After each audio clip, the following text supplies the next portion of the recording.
नमस्ते दोस्तों, मैं एस्ट्रो ज्योति आज की बात में आप सबका स्वागत करती हूँ। आइए आज की बात करते हैं। आज चतुर्थी तिथि है। चतुर्थी तिथि वालों का श्राद्ध किया जाएगा। पूरे पितृ पक्ष में पितरों को जल अवश्य देना चाहिए। हम कोशिश करें कि जल अवश्य दें।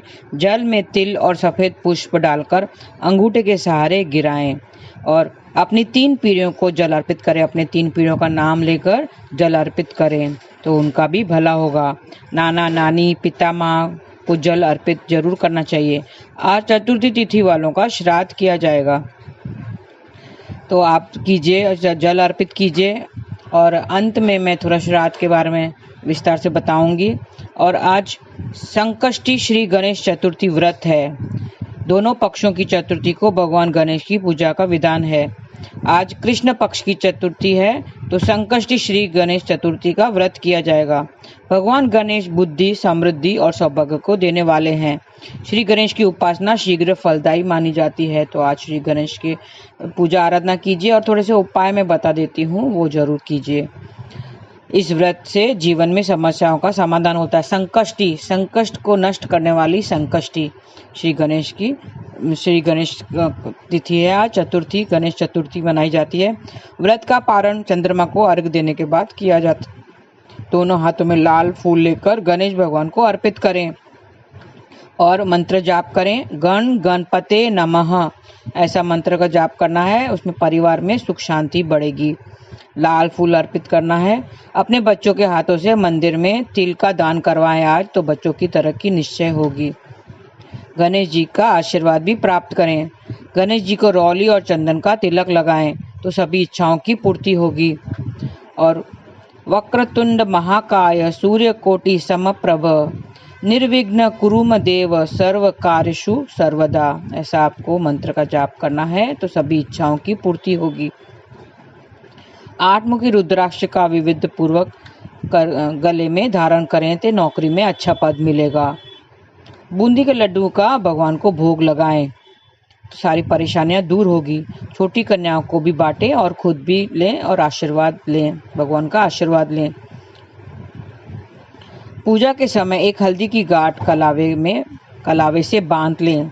एक हल्दी की गांठ कलावे से बांध लें और पूजा के बाद हल्दी की गांठ पानी मिलाकर पीस लें।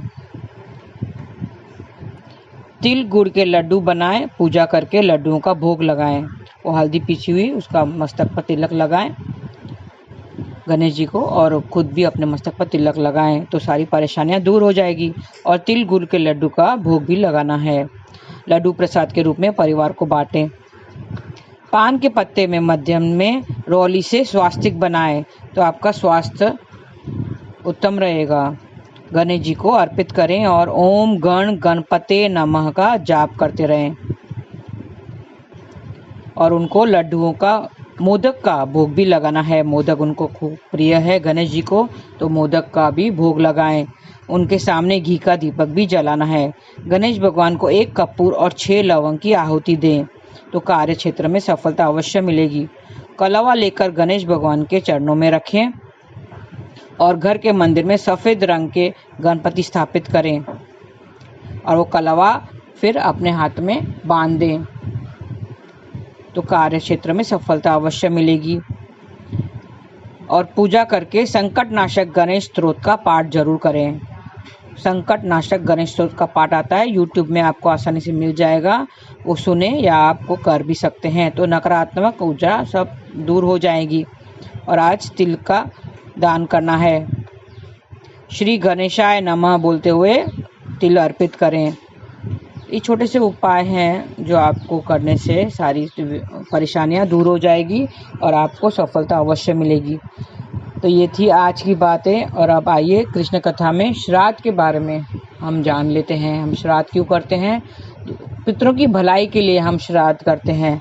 और हमें अपने साथ भागवत गीता को हमेशा अपने साथ रखना चाहिए।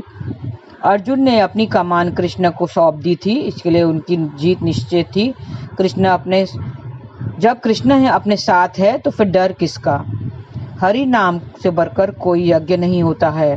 हम कितने यज्ञ करें लेकिन हरि नाम कि कोई उससे बढ़कर कोई यज्ञ नहीं होता है, क्योंकि कलयुग में सिर्फ एक ही आधार है, नाम जाप। कहा जाता है कलयुग केवल नाम आधारा। हमें एक माला जरूर करनी चाहिए और नाम जाप जरूर करना चाहिए। वैसे तो मोबाइल देखते हैं, आजकल मोबाइल का ज़माना है, मोबाइल हाथ में लेकर लोगों का क्या भला हुआ है। 2-3 घंटे मोबाइल पर ऐसे ही बीत जाते हैं, उन्हें पता भी नहीं चलता। उनके आंखों का नुकसान होता है, समय का नुकसान होता है, और फिर परेशानियां अलग होती हैं, उनका दिमाग का नुकसान होता है।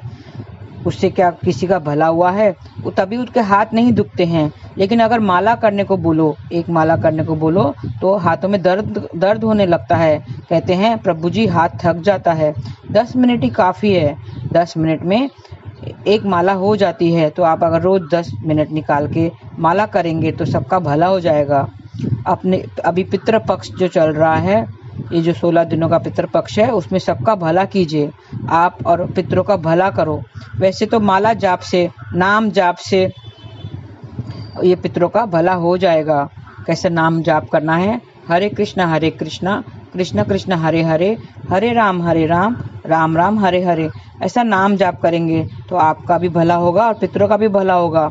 हम अपने बड़ों और बुजुर्गों का भला करने के लिए उनकी सेवा करें, जीते जी, मरने के बाद नहीं, जीते जी। अगर हमारे साथ में है, अपने माता पिता है, नाना नानी दादा दादी अगर है, तो उनके जीते जी उनकी सेवा करें, उनको खुश रखें, भागवत का पाठ सुनाएं, उन्हें खुद भी पाठ सुने और उनको दूसरों को भी सुनाएं, और फिर उनका फल जो है, जो पुण्य है, वो अपने पितरों को अर्पित करें, तो सबका भला हो जाएगा। हमारे पास जो ये अवयव दिए हैं, हाथ पैर कान नाक, वो सब क्यों दिए हैं? क्या मोबाइल में पोस्ट देखने के लिए दिए हैं, मोबाइल में वीडियो देखने के लिए दिए हैं, या दूसरे को फॉरवर्ड करने के लिए दिए हैं?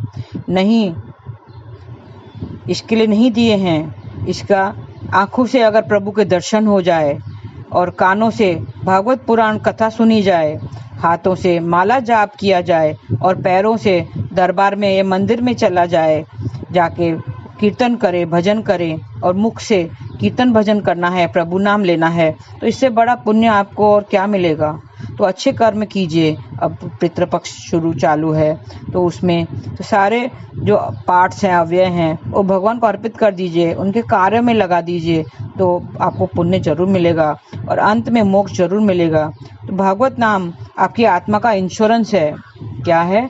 भागवत नाम आपकी आत्मा का इंश्योरेंस है। जैसे आप अपने शरीर का इंश्योरेंस कराते हैं, वो भी जरूरी है।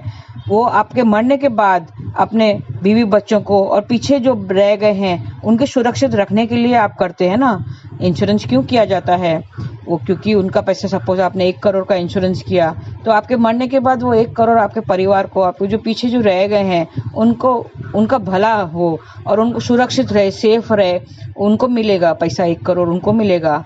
वैसे ही जो ये नाम जाप है, ये आपके खुद के आत्मा के लिए आपका इंश्योरेंस है, ताकि आपके जाने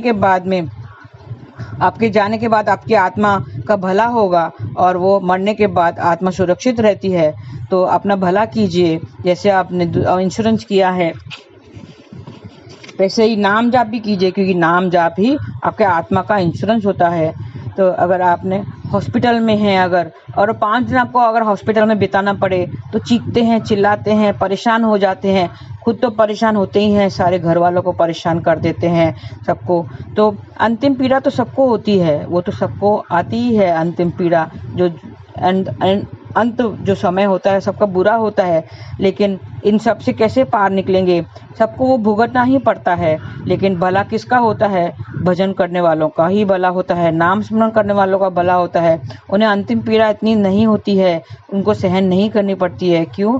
क्योंकि जो अगर अंत समय में, श्री कृष्ण ने कहा है, अंत समय में अगर उनका नाम ले लिया तो तुरंत ही सहज ही इस संसार से छूट जाते हैं, और मरने के बाद हमें सुरक्षित रहते हैं, हमारी आत्मा सुरक्षित रहती है, श्री चरण कमलों में, मेरे श्री कृष्ण के श्री चरण कमलों में पहुंच जाती है। तो अपना भी भला कीजिए, दूसरों का भी भला कीजिए, नाम जाप कीजिए और अच्छे कार्य कीजिए, दान पुण्य कीजिए। वस्त्र का दान कर सकते हैं, अन्न का दान कर सकते हैं, धन का दान कर सकते हैं, और बहुत सारी हैं चीज़ें जो आपको ज़्यादा हैं, उनका दान कीजिए। तो इस पितृपक्ष में आपके पितरों को, और उसका पुण्य जो भी आप अगर पूजा पाठ कर रहे हैं, भागवत पुराण का पाठ कर रहे हैं, भगवत गीता पढ़ रहे हैं, तो उनका पुण्य जो है वो पितरों को अर्पित कर दीजिए, तो पितरों का भला हो जाएगा। और याद रखें, आपने अगर जीते जी उनकी सेवा नहीं की, जीते जी उनको खुश नहीं रखा, तो पितर नाराज़ हो जाएंगे, पितरों का भला नहीं होगा। तो आप जीते जी अगर आपके साथ हैं, कहीं और हैं, आप कहीं और रहते हैं, तो जाके सेवा कीजिए, उनको खुश रखिए, क्योंकि मरने के बाद किसने देखा है। जीते जी अगर जो उन्होंने खुश हो गए तो आपका भला हो जाएगा, आपका अंत समय आसानी से निकल जाएगा। तो आप नाम जाप करते रहिए, क्योंकि नाम स्मरण ही आपका और आपके पितरों का भला करेगा। हरे कृष्ण कृष्ण कृष्ण हरे हरे, हरे राम राम राम हरे हरे। आज के लिए बस इतना ही। आपका दिन शुभ रहे। हरे कृष्ण।